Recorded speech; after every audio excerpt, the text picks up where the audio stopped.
トビデオ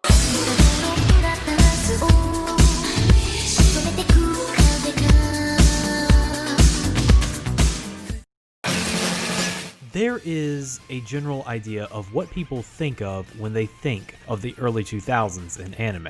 That it was a rough patch full of garish digital coloring. That it was an era defined by ultra-moe character designs that have not stood up to modern scrutiny. That it was a time where the industry turned its baleful gaze towards pandering to the lowest common denominator and flooded the market with tropey harem garbage. And you would be correct if you were talking about anime television. Anime film, on the other hand,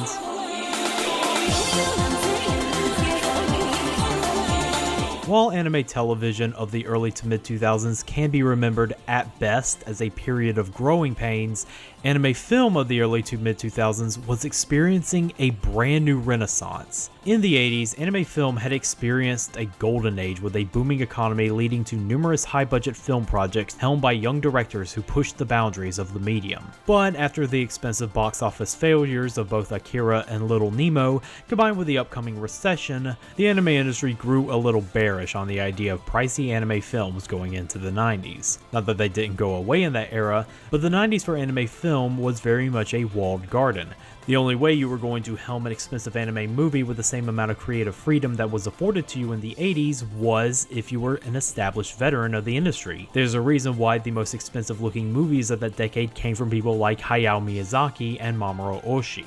But once the economic recovery of the late 90s rolled around, the anime industry started to spread the wealth a lot more when it came to films. At the turn of the millennium, anime studios began investing a lot more into groundbreaking animation technology while also allowing a lot more creative freedom. Not only did this allow the old guard to create some of their biggest and most visionary films, but it also created the ideal environment for a new generation of auteurs to grow and develop their own styles. Animators such as Mamoru Hosoda, Hiroyuki Imaishi, and Masaki Yuasa broke boundaries not even thought to exist in the 80s, and helped take anime to new, medium-spanning heights. But out of all the creators that emerged in this era of anime, there was this one creator who didn't need the backing or blessing of any big studio for his breakthrough. All he needed was his Power Mac G4 and 7 months of free time. 世界っていう言葉がある。私は中学の頃まで世界っていうのは携帯の電波が届く場所なんだって漠然と思っていた。でもどうしてだろう。私の携帯は誰にも届かない。あ、そうか。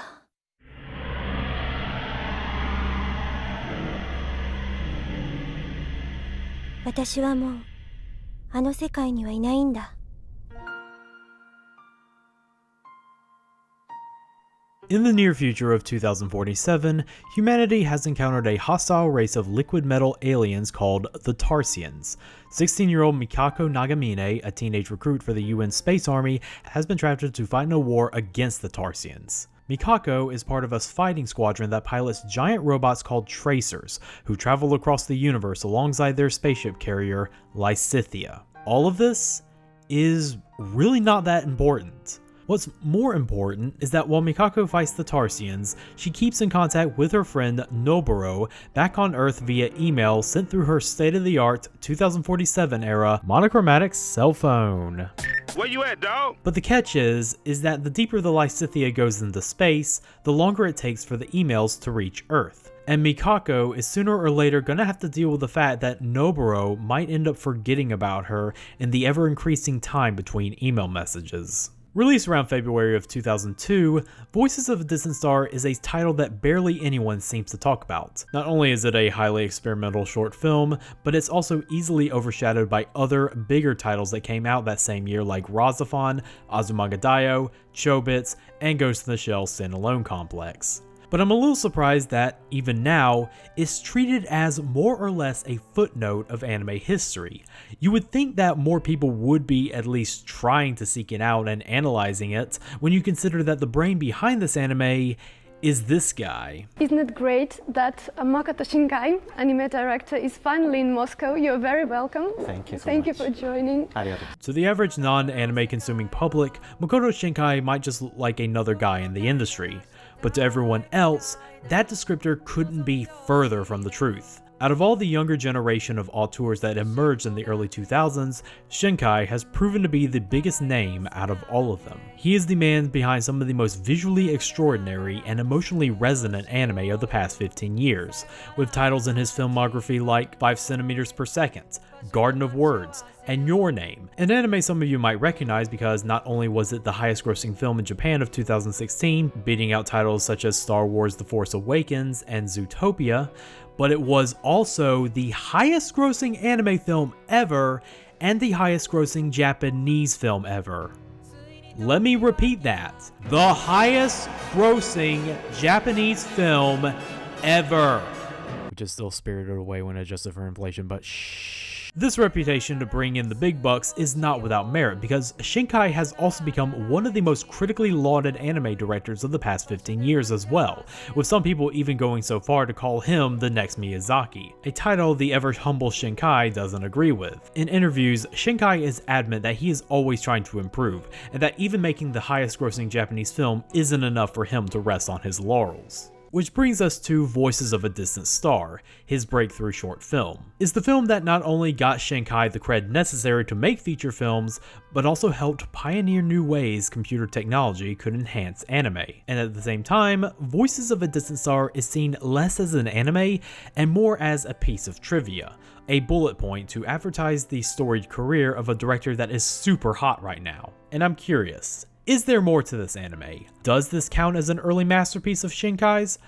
Or is it comparable to a great director's embarrassing student film they made back in college? Now, in order to get a full grasp on Shinkai's overall style of animation and direction, we need to take a good long look at his background as an animator, in that he didn't have one. After graduating university in 1996, Shinkai's first job was not with an animation company, but with a video game company, specifically the company Falcom, who are mostly known for being behind the Ys and Legend of Heroes series. There, Shinkai worked as a graphic designer, mostly for the company's website. Being in an environment that allowed him to be immersed in computers, Shinkai was able to use computers as a way to streamline complicated procedures, and this included animation. In 1998, he started working on his first anime project, a 5-minute animated short titled She and Her Cat. Focused on the relationship between a cat and his owner, a young woman in her 20s, She and Her Cat already was a showcase of how Shinkai can create such vivid settings all on his lonesome. Using programs like Adobe After Effects, Illustrator, and Lightwave, along with making it black and white safe hard drive space, he was able to craft a detailed singular location, here being the woman's apartment and surrounding area. This was inspired by Shinkai's own apartment at the time, and according to him, he really wanted to emphasize the beauty of such an apartment. Despite not being in color, there's a warm, safe feeling coming from the apartment, as if it's a shelter from the outside world. It gives the short an intimate, poetic quality, which is the most apt way to describe it, as the short is less animated short and more visual tone poem. This is mostly due to the limitations of being made by one man, but it still carries some emotional weight to it, despite mostly being a slideshow with a cat, who Shinkai did the voice for, narrating over it. 僕だけはいつも見てる。彼女はいつでも誰よりも優しくて、誰よりも綺麗で、誰よりも懸命に生きてる。彼女の声が聞こえる。誰か。The film was sold at doujin conventions and was screened at animation festivals in 1999. Shinkai earned immediate critical acclaim and even won grand prize at the 2000 Doga CG animation contest. This was enough proof for Shinkai that he could totally continue doing animation in his spare time, although his next project would be far more ambitious. On June 2000, Shinkai got the idea for his new project by drawing a sketch of a girl holding a cell phone in a cockpit.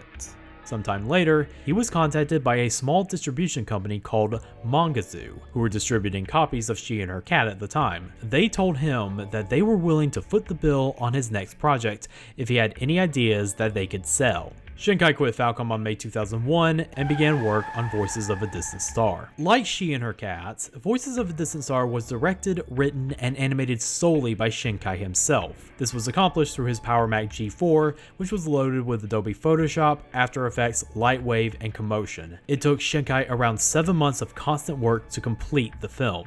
Shinkai and his then girlfriend at the time, Mika Shinohara, voiced the two characters, while the minimalist yet emotional piano score would be provided by Tenmon, a composer that Shinkai befriended at Falcom, who also did the music for She and Her Cat, and has done music for every one of Shinkai's projects going forward. Like She and Her Cat, Voices of a Distant Star received tons of accolades and acclaim, but on a far larger scale. Not only was it a staple of Japanese animation film festivals, where it was eventually given a redub by more professional seiyuu, but animation festivals from around the world. ADV Films were quick to obtain the distribution rights and really promoted the film to the American otaku populace as the future of anime. They worked close with both Shinkai and Mangazoo, and were able to procure the original files to create high-quality transfers for the DVDs. Shame the same couldn't be said of the dub, which was handed over to a voice director and localizer who completely failed to grasp the emotional context of the anime in the name of making it far more accessible. These ships are massive, and it is so hard to learn everything that controls them. And I used to bitch about my sword in kinder class. Now, looking at this from a technical perspective, Voices of a Distant Star looks like a feast for the eyes. For the time, anyway. In a period where the adoption of digital technology to animation was very hit or miss, Shinkai by himself had already shown the type of mastery that is commonplace in today's anime landscape. Merging 2D animation with 3D graphics and effect had been done before in anime, but Shinkai gave that technique the sense of artistry it needed in order for it to grow. Specifically, the way he utilized effects lighting, how all the vivid colors of a sunset can realistically reflect off the characters' faces, how the overcast skybox of a winter morning can emphasize the heaviness of a scene, how the lens flares in the sky and shadows on the ground feel 10 times more intense than they would be if they were hand-drawn. And while I myself can't deny the warmth and artistic purity of hand-drawn animation, Voices of a Distant Star would definitely feel like it would be missing a crucial element if it weren't for these digital effects. The crisp, clean digital landscape gives the anime a tone that's equal parts believably realistic, yet otherworldly. Like, even without the spaceships, robots, and aliens, you could totally buy that this takes place sometime in the near future. I mean, look at that phone!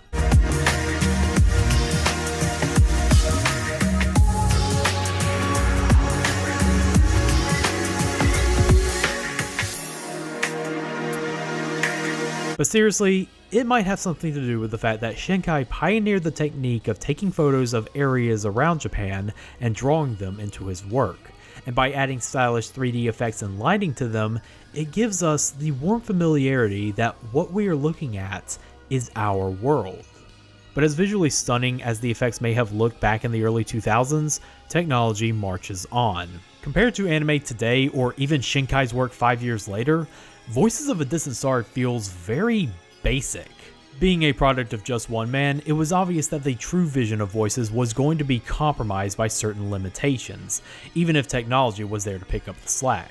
The choreography and the robot battles feel by the numbers, the environments can feel flat and sterile at times, and the character designs of the two leads are almost so bog standard for their era that they drift oh so near the uncanny valley. And that's not even getting into the limitations of said technology. Even the most beautiful shots in this anime look noticeably less beautiful once they start moving at 15 frames per second.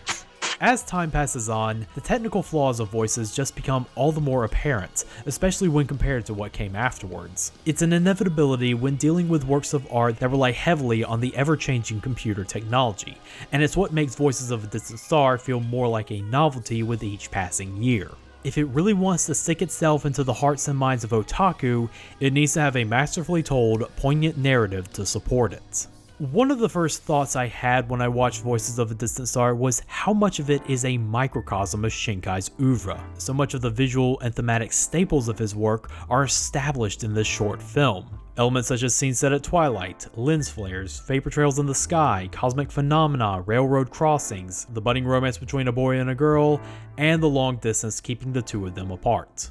Let's focus on that last example. As I stated at the beginning of this video, the plot of the robo battles is really not important. The focal point of the short film is Mikako and Noburo's relationship and them trying to maintain it over an increasing distance. In the beginning, they are shown to be very close friends, but at the same time, they harbor feelings for one another that they want to be more than just friends. The reason why they want to stay connected with each other is so that they may one day meet again face to face and confess their feelings, having failed to do so on Mikako's last night on Earth. ねえのぼるくん、私ね、あれに乗るんだ。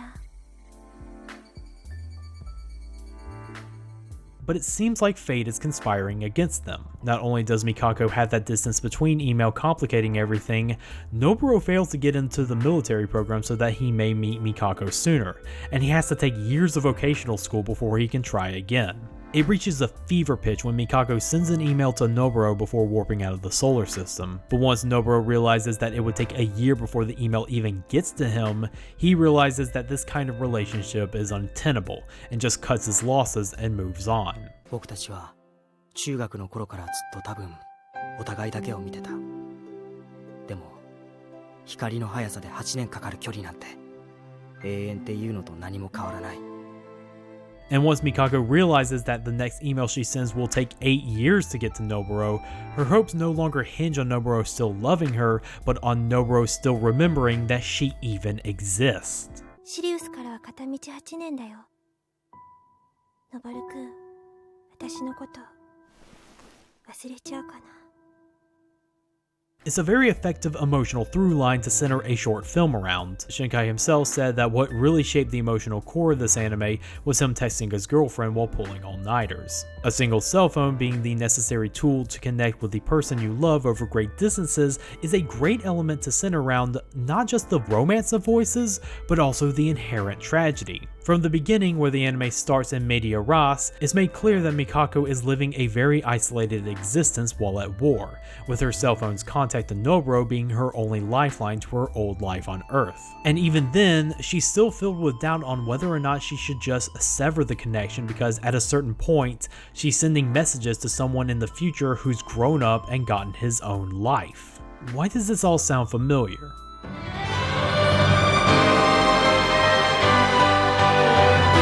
Gunbuster, which came out 14 years prior to Voices, tells a similar story.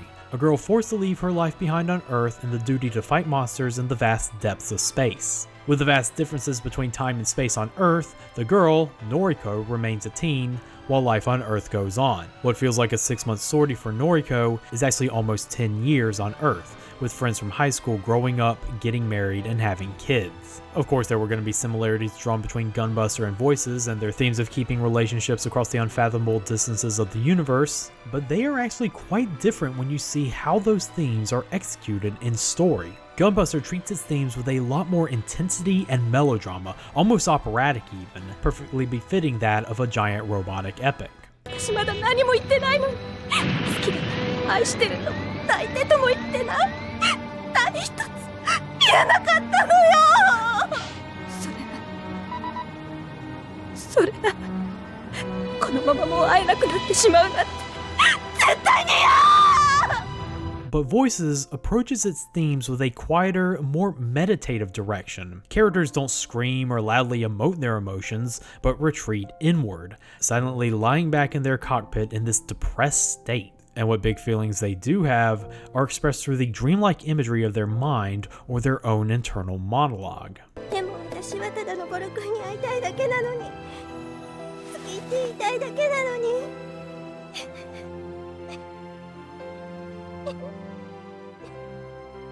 And that's how Shinkai operates. A lot of his works are slow-moving, contemplative pieces that still manage to convey big emotions.